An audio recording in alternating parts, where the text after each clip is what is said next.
yes, you want to extend your Wi-Fi range? We can help you. Stay tuned in the next hour for that and much more right here on Call for Help. I hope these people can help me with my computer. A technician will be with you in 4 hours. 4 hours? You can upgrade for just $5,000. What? The Universal Serial Config Board should be set to ID 6. I need that in plain English. Help! Leo Laporte to Call for Help. May I help you?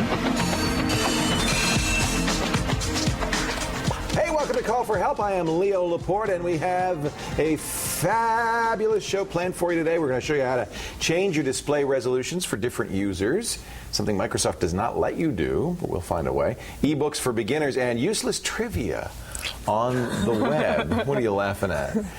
Is that your segment? Yeah. Monica Latangwa, Andy trivia. Walker. Monica's the useless trivia host of the show. Is that your segment, the department? The useless trivia department? Yep. How's everybody? How you doing? Feeling good? Good, Getting settled excellent. into the Call for Help way? It's so fantastic. It's a lot of work. It's a lot of work. But you know what? It's fun. Andy's doing like 20-hour weeks. I mean, 20-hour days. 20-hour nice. days. Yeah. Not 20-hour weeks. So are you ready for a show? What is that? Yeah, Wait a minute, what is that? I'm going to be extending your Wi-Fi, dude. Oh, that's the Wi-Fi extension? Yeah. What are you just... I'm going to be poking. It's also a good Monica poker. Wait a minute, watch out. Hers is bigger than yours. Let's get a call. Can we just get a call here before you guys disintegrate into madness? We actually have a NetCam caller. Oh, good. We've got Wesley from Brooklyn, New York. All right, let's go see Wesley from Brooklyn, New York. Hey, Wesley. How you doing? Welcome to the show. I'm doing good. How you doing? Hey, we missed you here, Leo. Oh, hey, look, there he is.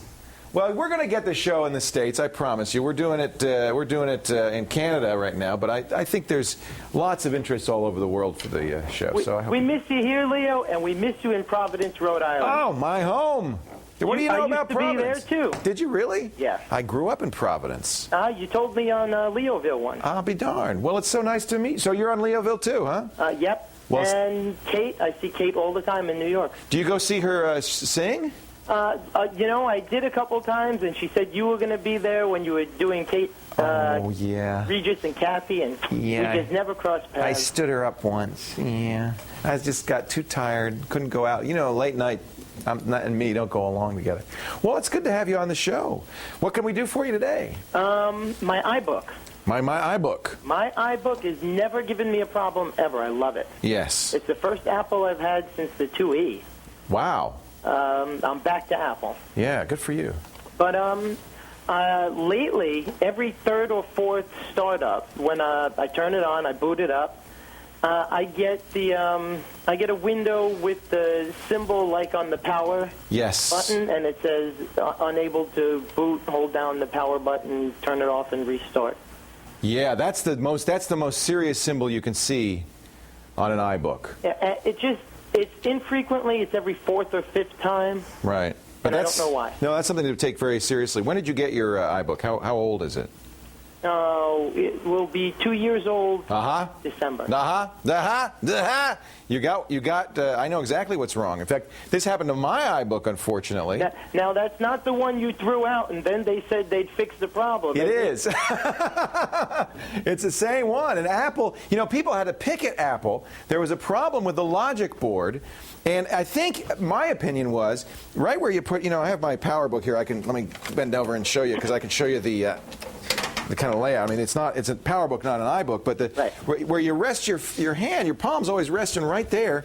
This is where the video display card is on the iBook. Okay. And what's happening, I think, is it's getting torqued by constant pressure in your palm as you type. It's torquing this, and I think that's what killed mine. I was having all sorts of video problems, but what's interesting is we had 3 or 4 iBooks die from the same problem. And people were complaining. It seemed to be a widespread problem. So Apple now has a replacement program. Right after you threw yours out, I heard. Exactly. I fixed my problem by taking apart my iBook and saying, oh, it's broken. And it had a box of parts. By the way, never take away your iBook, Wesley. It is the devil to get back together again. The thing was only made to be taken apart by professionals, and I'm not. So what I would suggest is if you go to the Apple website, they have a return program. You'll call them up. They'll talk to you for a little bit, even if you don't have Apple Care. Right. They'll talk to you for a little bit, and they'll say, oh yeah, this is the logic board problem, and what they will do is send you a box with prepaid mailer, and you'll mail it in. They'll fix it. It's about 2 or 3 day turnaround, and they do it for free. Okay. But yeah, So- 2 years. It's exact. You know, they have the serial numbers on the Apple site, and that was right in the time frame. I'm pretty sure that's what's going on with you. Okay. And it's funny. It doesn't happen right away, but I think it's because your palm's hitting that right there, and it's torquing it a little bit. So it's nothing we could fix. No, that error that you're seeing there, that grayed out screen with that thing, that's as serious an error as you can get on a Macintosh, and it almost always means there's a hardware problem. Because it just says shut down and restart. And then when I restart, it's fine. It's fine? Well, I would call Apple and say, look, it's out of warranty, but this is what's happening. Is it eligible under the repair program? Okay. And I would read up on the repair program so you can make sure you answer the questions correctly, because they don't care. All they'll do is they'll take it back and they'll put a new motherboard in, and it may well fix the problem. Okay. All right, Wesley? Thank you. Hey, it's great to talk to you. Hey, love the radio show, too. Oh, that's great. You listen to the Los Angeles radio show? Well, now that you're not on TV in America, it's the only way I can do it. That's it. You're It's right. the I'm on only way to get my KFI Leo AM fixed. 640 every Saturday and Sunday in Los Angeles, and you can get it on the web, KFI640.com. Well, Benton, I'm a Dodger fan, so. Oh, you are? Yep. You followed them ever since they were the bums in Brooklyn? I'm not that old. I'm only 42. All right. Yeah, you don't remember. My dad, though, was a big Dodgers fan. Hey, thank you so much for the call, Wes. No Take problem. care. All right. Good to talk Good to you. luck with the new show. We'll see you on Leoville, and thank you so much for being such a great friend. I really appreciate it. Take care. Coming up next, improve your Wi-Fi signal. We're going to go over to the demo lab with Andy Walker and his big, long stick. When Call for Help continues, you stay right here. You put that away now.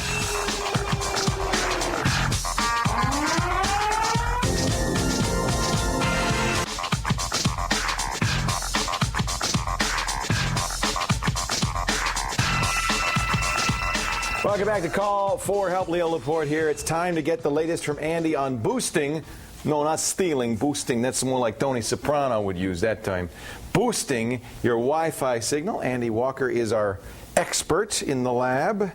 So Wi-Fi, wireless networking. Yes. Very big right now. I use Wi-Fi at home. We use it here in the studio. I mean, everywhere you go, you can get even, Starbucks and McDonald's, you can get a Wi-Fi signal. Yeah. So that's very cool. If you want to do it at home, you would start with a wireless access point like one of these. Like one of these two here. How far do they go?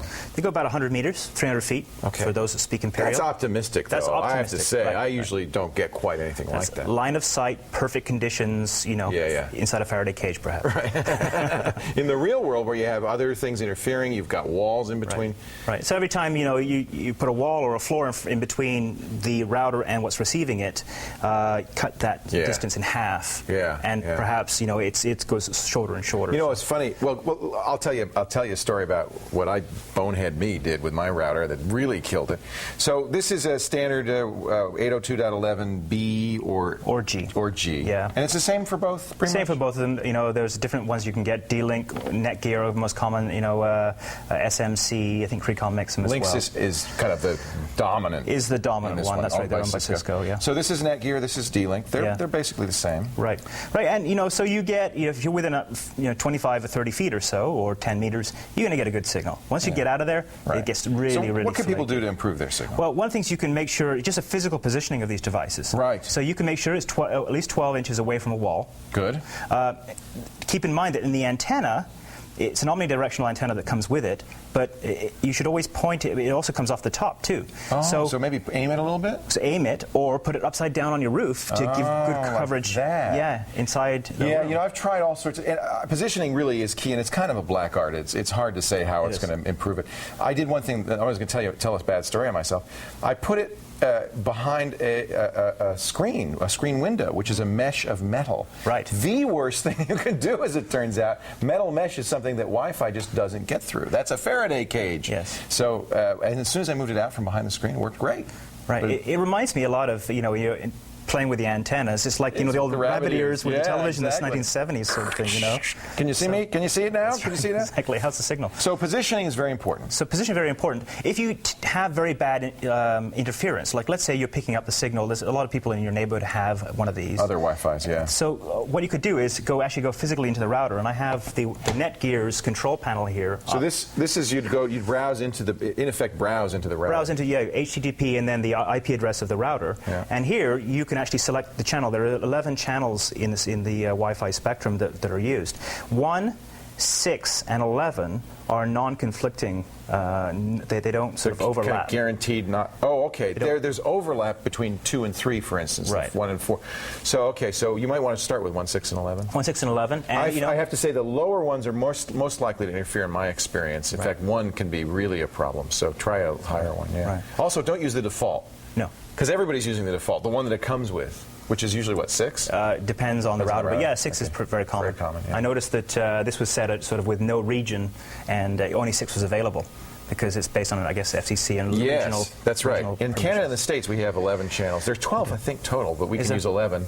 And then in different regions, they're limited one. That's right. Yeah. Now, let's say that none of that works, or it's really, not, those tips don't really help out that much. You can indeed, in some of these routers, you can get a replacement antenna. So in this particular case, this is a D-Link. So you're actually just unscrewing the antenna? Taking the antenna off. And you're going to use an external, huh? I'm going to use an external. Let's try this one all the way down here on the floor. Booster antenna. This is an external antenna. Now, this, by the way, is critical. This is called the pigtail. It's got to match, and it seems like every router has a different standard for what that pigtail is. Yeah, this particular D-Link outdoor omnidirectional antenna comes with 2 adapters. So it'll fit most. Right. Okay. But be sure, because I bought an original D-Link right one, yeah. that didn't have this connector at all. Right. It was hardwired into it, so that was... try removing it first, and then do make sure you get one. Right. So now how much is this? This is an omnidirectional? Yeah, it's omnidirectional. How much is this going to increase the... Well, what it is, it's not going to increase the range, but what it'll do is improve the signal within the range. The strength of the signal's higher. Yeah. So out of the edges where it tends to be flaky, it'll be better. Okay, good. All right, that sort of thing. But once you get beyond the range, you're still not going to... And this would be great at your farm because, of course, this is ideal for outdoor, so it's waterproof. I actually use one. I use not this one, but I do use a booster, and it has helped. Has it? Yeah, but not as far as I'd like. No. So what else can we do? Well, then the other option would be D-Link also makes a directional antenna. So we could one that aims. So, for instance, I want to get to the barn. That's my issue right now. And how do I get out to the barn? So aim this at the barn. And that, too, has a little connector on the back of it, and you would do the same thing. You would connect it into. Cool.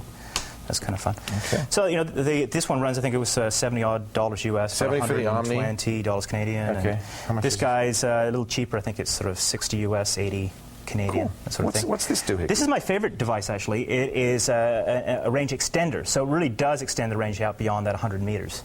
And what it does is, it will pick up a signal and amplify it. Oh, that's very cool. Right. So you can actually chain 3 of these together. Right. And go from the original 100 meters to 200 meters. My Airport Express does that I showed you. Yes. It's kind of an automatic feature of it, only with other Apple airports, but will extend the range. Right. So you get to kind of where you can. It's not where it's going to drop off. You want it still to be a good signal, but you get farther out, and then put this in, and it increases the distance. Right. Oh, this is ideal. Let's say you have a 3-floor house or something like that. Perfect. Put one on each floor. One on each floor. Amplify your signal. Now it only works with the D-Link routers, unfortunately. Right. So get one that matches the one. The same with me. The Apple Airport Express only works with other airports. Apple technologies. Yeah, that's right. Okay. Exactly. So I guess this is kind of a non-standard thing that it has to support. How much is that?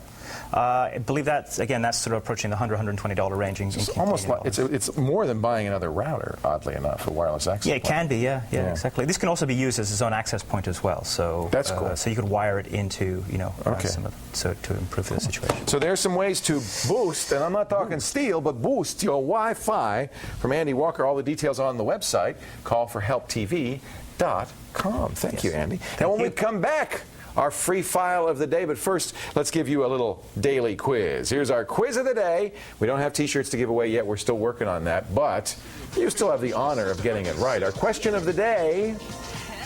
Oh, we don't have it? We'll get it. There it is. There it is. Wi-Fi access points, also known as hotspots. I've got those sometimes when you... Oh, never mind.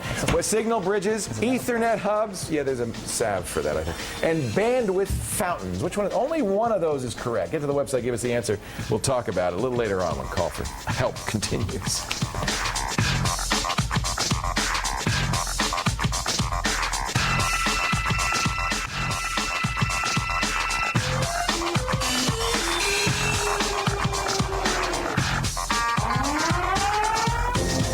Welcome back to Call for Help. Let's get to another caller, Monica Latanwa. Do we have somebody? Yep, we do. Really? We've got David from Wilmer, Alabama. Sweet home, Alabama. Alabama. Hey, all right. Calm down. Hey, David, how you doing? Doing good. How about you? I'm doing well. How are you? I'm not going to ask you again because you'll just say good, and then I'll say good, and then it'll just go on for the rest of the show. So what can I do to help you here? Yes, I got a laptop that need to reinstall Windows XP on, but I ain't got none of the program disk. Okay. So I'm fixing to buy the disk, but I need to upgrade my desktop also. Right. And I was wondering if I could use the same copy of Windows XP on both of them. Ah, so here you've got a situation where you want to install Windows XP on one machine. Now, you should check the license agreement, of course. But I'm pretty sure that Microsoft says you can only install it on one machine. Yeah. Yeah. Can you physically? Yes. And you might have heard the Microsoft Activation Wizard and that whole thing. Yeah. My experience has been, I hope this is okay to tell him this. My experience has been that Microsoft, in fact, actually Microsoft told me this, doesn't really care if you install it on a couple of machines. It's not going to, the Activation Wizard's not going to go off. Alarm bells aren't going to go off. You probably won't have any difficulty using the same serial number, same activation code, the whole thing. I mean, technically, yeah, it's a violation. They don't want you to do that. But what the whole activation thing is to keep it from installing on a lot of different machines. One copy, many machines. So what I would do is, I'd open it. I mean, I'm not going to tell you to pirate stuff, but I would open it up and I would read the EULA, the End User License Agreement, and read all the fine print. And it's probably going to say you may install this on one and only one machine. I say probably because some of the Microsoft EULAs do, in fact, like the Office EULA, it's my understanding, do in fact allow you to install it on multiple machines. But they don't even print the EULA anymore. You actually have to, I guess, read it on the hard drive. So let your conscience be the guide, David. But can you use the same product key on more than one install? Yes. Okay? You can. And don't tell anybody. Just keep it between us. Yeah, they told me that the whole activation thing is really aimed more at mass piracy than onesie twosies piracy. But it is still piracy. Okay? No, thank you. Where is Wilmer, by the way? Right along the Gulf of Mexico. It's actually within Mobile County, right off Mobile Bay. Oh, I'm going to be down that way in October for a robotics competition. Mm-hmm. That sounds good. You get good. I bet you get good Gulf shrimp down there, huh?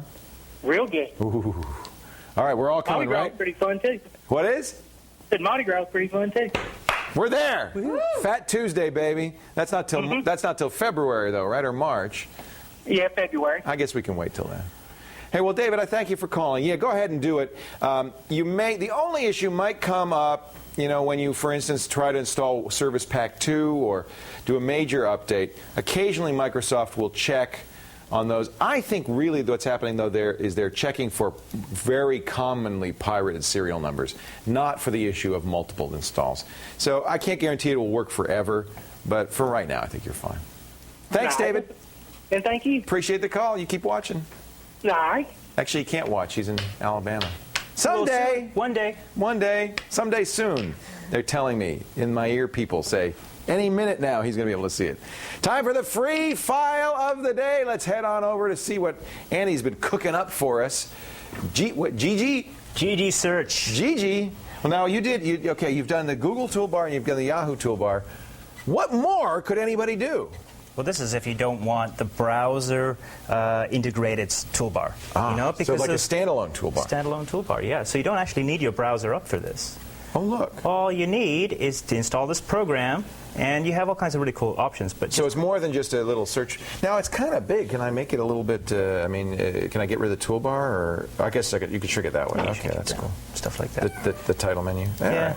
There's options. Look at, let's show us what it'll do. Wow, look at that. So it has like a relevance filter. You can save search. You can stop it from searching. And I turn that on with Google. That's a Google feature. Yeah, that's so I don't see the grown-up But basically, sites. so it's Google for people that don't want to use the Google don't want to toolbar, launch the browser, right? Don't want to launch the browser. So and I like it because you can get your stock tips, stuff like that. Stocks. Choose that from the pull down. Cool. There's Apple's symbol. You can click search. And you click it and it does it? Yeah. Oh. Yeah. So just one of those little apps, that's kind of fun to have on your desktop, and also it gets around the idea that you have to worry about IE and the type of browser helper hijacking. things. Yeah. And I do like the fact that you don't have to open the browser to do the search, because sometimes you open IE, your home page comes up, you wait, then you can type google.com, you wait, and then you type the search. Yeah. This way, it's there everywhere. Well, you can just drag it to your to your toolbar. How much is it? It's free! It's free! Our free file today, GGSearch. For a link to GGSearch, go to our website. You can download it from callforhelptv.com. We're going to take a short break. We'll be back with Glenn Dietzel. He's going to talk about electronic publishing. If they say everybody has a book in them. If you're ready to get it out of you and onto the page, maybe an ebook is the way to go. Stick around. We'll find out. An upgrade for just $5,000. What? The universal serial config board should be set to ID 6. I need that in plain English. Help! Leo Laporte at Call for Help. May I help you?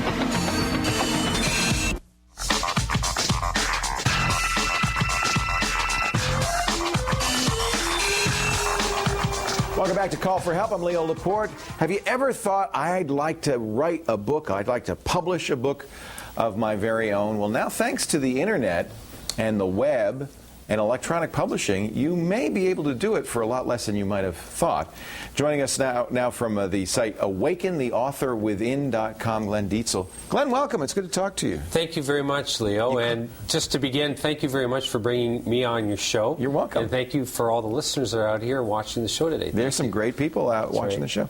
So we're talking about e-books. That's What's correct. an e-book? An e-book, quite literally, is just ones and zeros. E in e-book stands for electronic. Mm-hmm. It's an electronic book, and because it's digital, an electronic book is basically the Superman of books. It can go anywhere, 24/7, because of through cable lines, TV, telephone lines. And you don't have to get paper, press, ink. The cost is minimal. Exactly. So normally in the past, an author who wanted to get published either would have to go to a publisher or go to a vanity press and spend a lot of money to get somebody to print this thing up. That's right. Especially if you go the traditional route, it makes absolutely no sense. The business model is basically non-existent. Yeah, trust me, I know. Yes. I publish a lot of books. So let's talk a little bit about the process that we go through. Sure. First, can we see your site, Awaken the Author Within? Do you have it? Sure, I've got it here. So is this is designed for somebody kind of to take them through the process? You actually teach people how to do it? That's correct. How did you start doing this?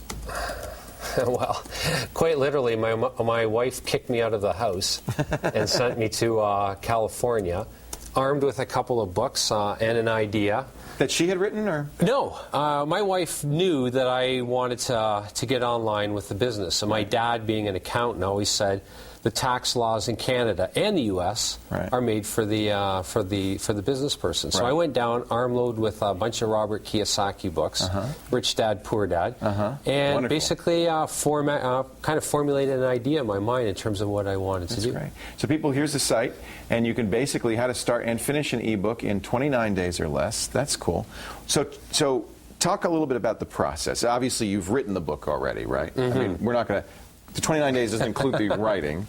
Actually, no, the 29 days does include the writing. In fact, Leo, I can get a book out of you in less than 12 hours of writing. Well, a 6-chapter, 90-page book. My editor would love to hear that. Wow. And what is the process of doing that? How do you do that? Well, it all begins with having a very definable table of contents. Start with a TOC. TOC, you have to. And even more specifically, what I call an ebook authoring genealogical tree. You have to spell out very succinctly your table of contents, everything down to the keywords that you're going to use in each chapter. That's very much like writing a real book. Are there things you do differently when you're writing, knowing that you're going to be electronic publishing? Yes, that's an excellent question, because when people come to the internet, they have very focused needs. Yeah. People have problems, and what makes an ebook very successful is to make sure that you meet the problems face on that people have. So maybe narrow your focus and address. They should be how-to oriented? Yes, very much how-to. They should go through actually a very focused market analysis, a supply and demand. Find a need and fill it, as they say. Find a need, find a hungry want. Yeah. And then fill that. Okay. And the key with an ebook, then you can build multiple streams of income off that one idea. So let's make one, and then we'll find out how we can build. I like the multiple streams of how we can make money on it. There's your website. Let's show me a little bit about what an ebook. First, can you show me one? Show me what it looks like. We're going to switch over to this computer here. We got another laptop all set up. All right. Right here, you'll see this is a manuscript. You can use any kind of software, such as Microsoft Word, WordPerfect, Publisher. Every good ebook should have an ebook cover graphic. And what you want to do once you have the manuscript completed, then you simply purchase some ebook authoring, compiling software. Now you're using Adobe Acrobat. I use Adobe Acrobat. I highly recommend. There Adobe are Acrobat. like ebook specific programs. Yes. But you think Acrobat's better? Why? Well, there are two major types file formats that you can create. There's an EXE file, ebook, or there's a PDF. Yeah. Yes, it's a program. The problem with EXE files are not very portable. I can't read it on my Mac. I'll tell you, that's one problem right there. One huge problem. Yeah. Secondly, viruses and that come People are through. nervous about EXE. Exactly, yeah. So a PDF is safe. It can be read on every platform. Most people have the reader software. That's right. And you could do anything in a PDF you could do on a book, right? It's a WYSIWYG. What you see is what you get. So you do it in the word processor. Do you have to hire an illustrator though? Let me see more of this. Trust me, I had to hire an illustrator because I have absolutely no graphics, no skills at all. No. So what you do is once your manuscript is finished, I like it though. That's good.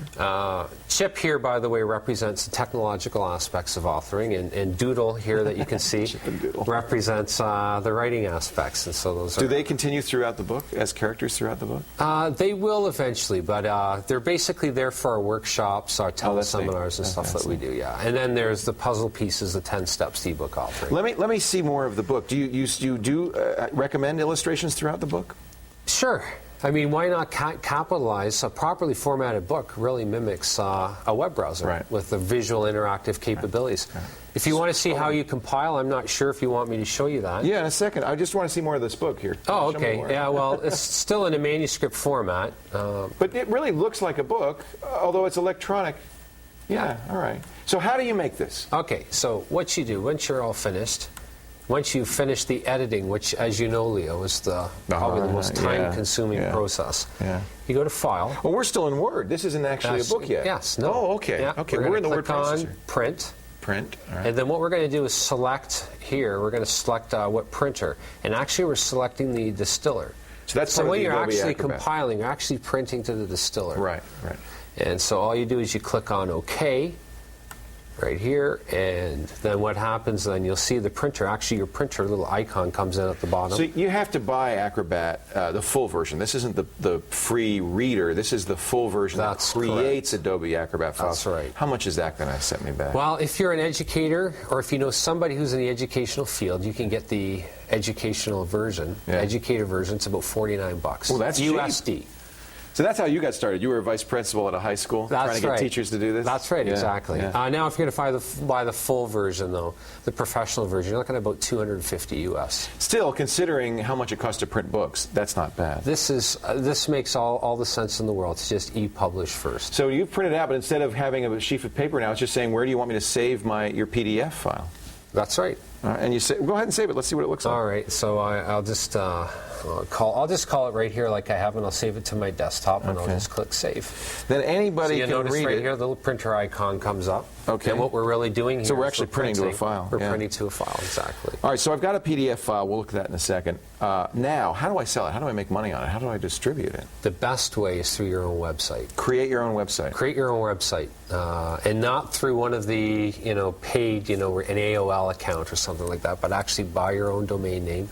As like Awaken the Author Within. AwakenTheAuthorWithin.com, because the profit potential is 95%, if not greater. Why share it with somebody else? Exactly. Yeah. Makes much better business sense. How do you do payments? Do you get a credit card merchant account? You can do it actually within an hour. You can have even 30 minutes. Third-party merchant accounts is definitely a way to go. Okay. Or PayPal, I guess, like would work. PayPal, ClickBank, tocheckout.com. Okay. Yeah. And are there people making money doing this? The internet, Mark Victor Hansen says this, the best real estate today is online. Yeah. And I argue that your ebook is really, it's the oceanfront property online. All right, get a beachhead into the ebook publishing revolution, says Glenn Dietzel. You can read more about it on his website, Awaken the Author Within, and we've got, of course, more on our website at callforhelptv.com. Put that in your pipe and smoke it. We're going to take a break, and when we come back, more of your calls as Call for Help continues. Don't go away.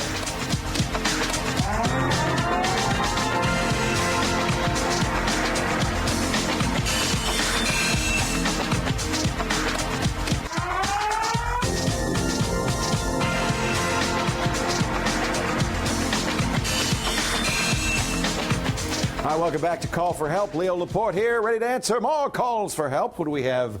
Monica on the phone. We have Tanya from Halifax, Nova Scotia. Oh, that's great. Hey, Tanya, how are you? Good. How are you? I'm great. Is it Tanya or Tanya? How do you Tanya. like? Tanya. Yes. What can I do for you tonight? Well, we're using Windows 2000 at work and want to have everybody on each computer having their own username. Yes. But unlock codes for programs aren't carrying over to other users. And when somebody's set up, even with administrative rights, they can't seem to update any programs. So I think if there's any way to actually get around that instead of logging on as administrator, or if I missed a step. Or... So I'm trying to understand what you've done here. You have a number of computers, each of them running Windows XP. And you have a program that you'd like to install on each of those computers? Or, I'm sorry, Windows 2000. And each of them, you have one program you want to install on each of them? Exactly. Okay. But we want to have each user be able to log on as their own name. Oh, I see what you're saying. Yes, so they don't have their everybody's Tanya. Everybody's Tanya. I get it. Okay. Well, you can easily, I mean, there's a couple of things you could do. You could read, if you go to now this is XP I'm running here, but it's pretty similar. In Windows 2000, you can change the name of a user or create a new account on there. So what I'd suggest you do is, I mean, this is XP, but you create a new account for that person's name, make it a full system account instead of, a computer administrator account. Have you done this? And then they'll each have their own name and have them log on that way. Okay, I think I have a few people as administrator. Yeah, it's okay. You can have everybody be administrator. Frankly, unfortunately, it's not the right way to run XP or Windows 2000. It's kind of the way you have to because Microsoft comes from a culture, the Windows 95, 98 culture, where there was, all users were all powerful. And you obviously come from a culture like the Unix culture where there's an administrator, a root, and then everyone else bows before him or her, and only the root can do certain things. That Windows doesn't work very well that way, so we have to often we make everybody be an administrator. It'd be nice because if you could make everybody else be limited users, then you wouldn't have to worry about them with viruses and putting software on there you didn't want, things like that. That's right. Yeah, but I think you got to make everybody an administrator. Okay. So if you create administrator accounts with their names on each computer and install the software, I think it would be pretty normal. Okay. Now, one thing I'm worried about, how did you put these Windows 2000 systems on? Did you go around from each computer and install it individually? No, that's what I wanted to do, but in the effort of saving time, it was decided that we would ghost them. Oh! Okay, this could be another part of the problem. Now, wait a minute, I got to get the right hat here. This is a graduate course in computer administration. This is the symbol that what you're about to hear is not for everyone. Unfortunately, Windows NT 2000 and XP, this really looks good, doesn't it? I think it's a good look for me. Windows XP, where's my tassel? XP 2000 and NT, each installation has a unique ID and needs to. What you've done by ghosting, you used Ghost, huh? Yes. What you've done by ghosting is you've made 8 or 9 identical computers. That's right. Yeah, and that may actually be the root of your problem if you're using this software as network software. NT's not going to like it. 2000's not going to like it. Normally, you should do what Dell does and other OEM companies and use something called sysprep. And so what you'll do is you'll create the ghosts just like before, which is an image of the hard drive, and then you'll use this program called sysprep that in effect it deploys the system so that, when you get a new computer from Dell, you don't think Dell's installed XP on each individual computer, do you? No, of course not. So they've used this system preparation tool to take a single image, and then when you first use that Dell, it asks you for things like what region you're in, it asks you for a login, and in effect goes through the very end of the installation process. That's what this is. This actually, and by doing so, by the way, it creates a new security identifier for each computer, and that's the key. Okay. You have identical SIDs on each computer, and I think that's the problem. Yeah, now, they all think they're me. They all think they're you, and it's more. I thought it was just a login, but it's more than just a login. Okay. Yeah, and this goes beyond the login. This is an actual, identifier on the computer. I think, especially if you're using network software that you share, do you always share the software? Mm-hmm. Yeah, that's gonna cause a problem because the software thinks it's running on the same machine 8 different times, and it's going to get very confused. Right. So what I would suggest you do, if it's not too late, I'll put a link to on our website to Microsoft's explanation of how this all works. You need to look into SysPrep. And read up on the system preparation tool. That, by the way, is available on all copies of Windows XP, NT, and 2000. Oddly enough, they put it. If you look at your Windows, I have an XP disk on here. If you look at your Windows XP disk, you'll see it's in there under the tools. So I'm going to go to Support, Tools, and then Deploy.cab. That cab file, that's the SysPrep files that you need. Oh, great. Just read up on that. Even a Google search on SysPrep will tell you. I think that's what you needed to do. Okay, well, thank you very much. Congratulations. I will give you the promo later. Great. Thank you, Tanya. It's great to have you back. Thanks. It's good to be back. Take care. You too. One last chance to take our quiz, but that was an advanced question. It was. I didn't really understand what she was talking about at first. That's kind of a unique problem with NT. Most people are never going to run into it. Our quiz question of the day: Wi-Fi access points are also known as hotspots, hot flashes, signal bridges, Ethernet hubs, or bandwidth fountains, spurting bandwidth everywhere they go. Go to the website, give us your answer, and we'll talk about it when Call for Help continues. Stay right here.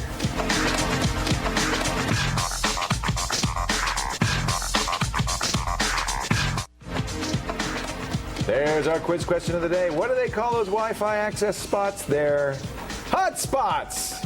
Yes, they are. Hotspots. If you go to a business that allows you to get online, there's free hotspots and there's paid hotspots.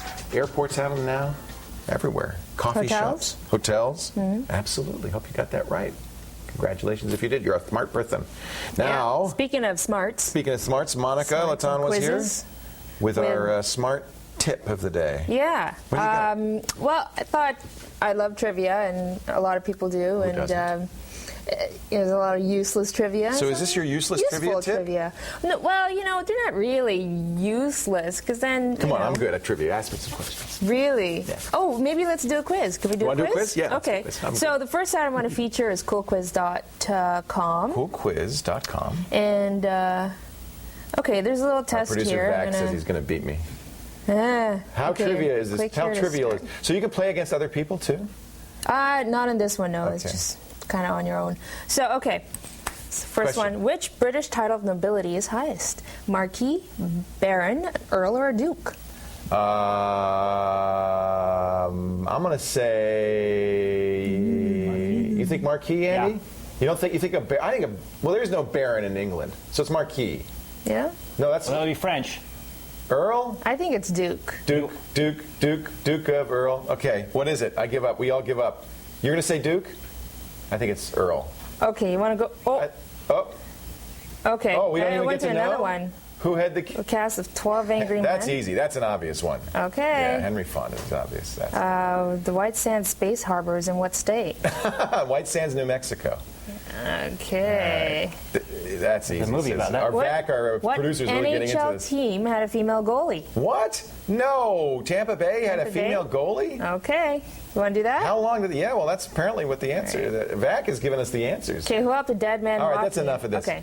All right. Oh, wait. Who helped a dead man? Dead man walking and did Rocky Horror? Tim Curry.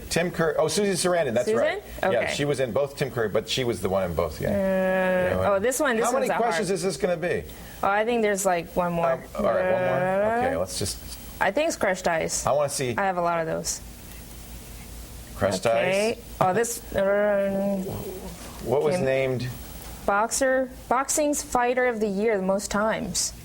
I'm going to say... It's got to be Ali. I'm going to say Ken Norton. Really? Okay, I'm going to click that.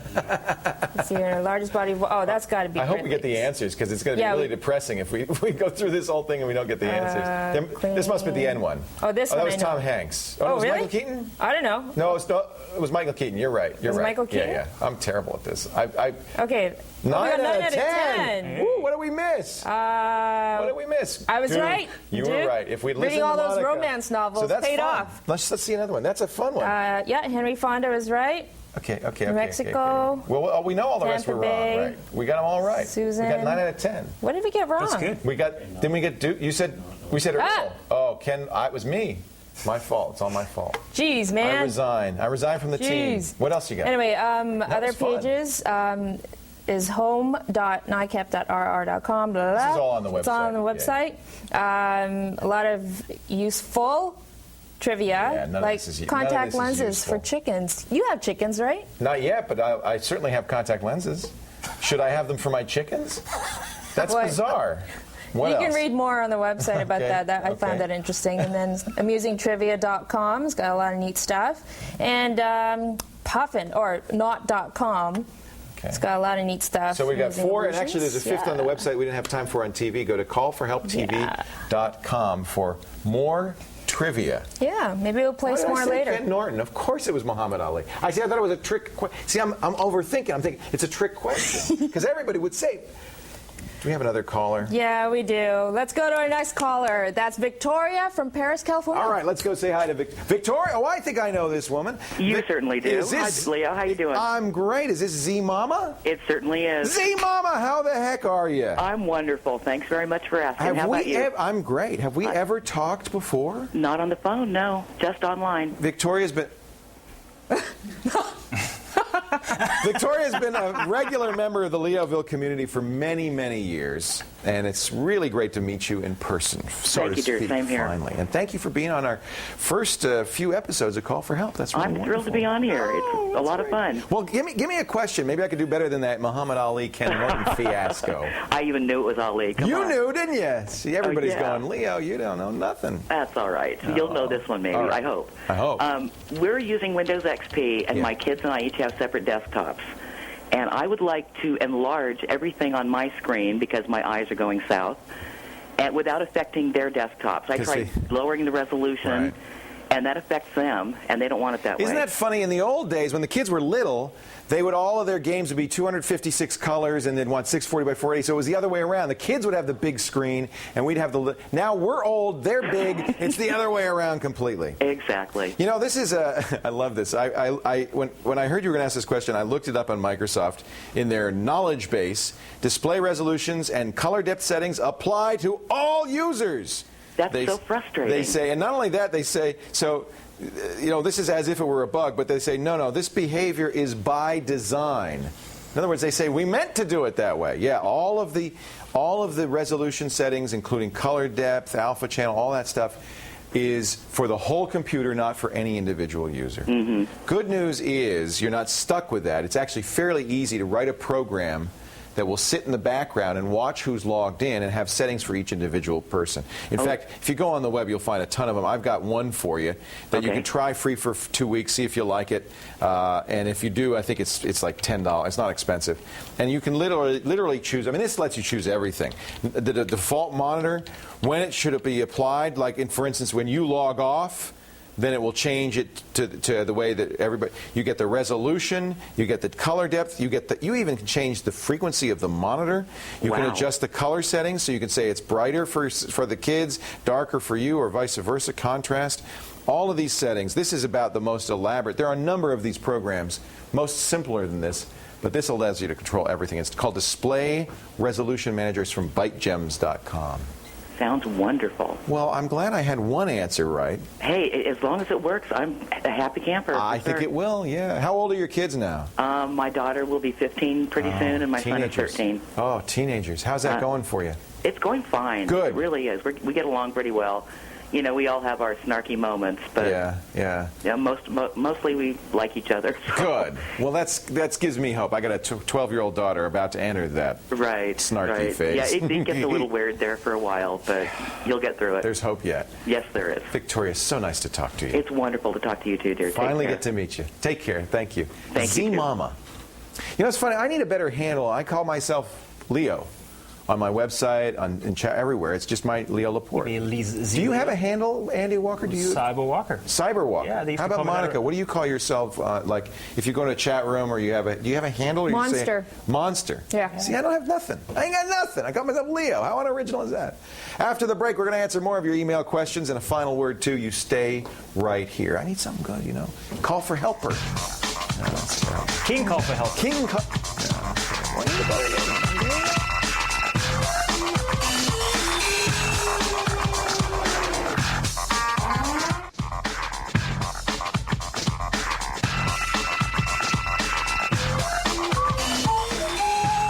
Welcome back to Call for Help. Time for the mailbag. Monica Latanwa and the lovely Andy Cyber Walker. Both of them have very good handles, not I. Let's get... You want me to leave you two alone or something? Let's get some questions from the mailbag. Hey, they like each other. What can I say? Should we start with Malcolm's? Mark. We're going to start with Mark from Louisville, Kentucky. He says, I'm on a dial-up. This is actually a good one for you, Andy. And I wonder if a router would be better than a firewall, because we were talking about XP and the firewall in there. He's on dial-up. Does he even need a firewall on dial-up, do you think? What's your feeling? No. Well, I mean, when you're on dial-up, your IP changes every time you're kind of a moving target. You're a moving target. I think you're less of an issue. You know? I mean, you could be an issue. I think, frankly, for most people, a router is fine, is all you ever need. But if you're on dial-up, routers doesn't make any sense because routers don't even support dial-up unless you buy a $300 router with a modem in it. Yeah, I mean, unless you're going to leave the connection on forever and pay the kind of money. I wouldn't worry about it. Yeah. Use the Windows firewall. It's built into XP. Turn that on. That's probably all you need. Malcolm from Brantford, Ontario. Malcolm says, when I start my computer, it goes to my documents. How can I get it to the desktop only? Oh, that's actually a bad sign. That is a sign of a well-known spyware or Trojan horse problem. And I will put a link to Spybot should get rid of it. If you have Spybot Search and Destroy, which I love, from safer-networking.org, that is a very common problem with some Trojan horses. I will put a link to Spybot and to a removal tool for it. I can't remember the name of that particular Trojan, but that was a symptom, is that you would start your computer and My Documents would open. How do they do that? Well, they don't do it on purpose. What it is, it's a flaw in the program. They don't mean to do it. Yeah. But some of these programs are so poorly written that that's a side effect. So, yeah, I think that's a sign. Everybody should be running spyware software, even if you're on dial-up. Yeah. That's one thing you should have. More than one, I think. I mean, just I agree. With different copies. I like Spybot and Adaware. Those are the two. And you like Pest Patrol? I love Pest Patrol. It's a pay version, but I love that too. Spyware Killer. That's also a very good one. It's got a good free scanner in it. It doesn't remove it for free. Yep. Yeah, very good. Yeah. So those are some good choices. Monica, are you still doing trivia there? Yeah, I was just reading. Is it true that the first hard drive available for Apple II had a capacity of 5 meg? Oh, yeah. It was big, too. It was called a Profile. It was this big. Oh, it was huge. Like my first hard drive was $5. Hey, I wanted to warn you. See that name, I got to warn you, he's our producer here. He's like Alfred Hitchcock, except he doesn't show up in all his movies, but his daughters show up at some point in every production he does. I just want to warn you that you never know at any time his daughters could show up. His daughters could show up! Hey! Oh, they're back here. Have a great day. If you've got a problem with your personal confuser, don't whine, no moan, don't yell. Just call for help. Call for help. Bye. Where are they?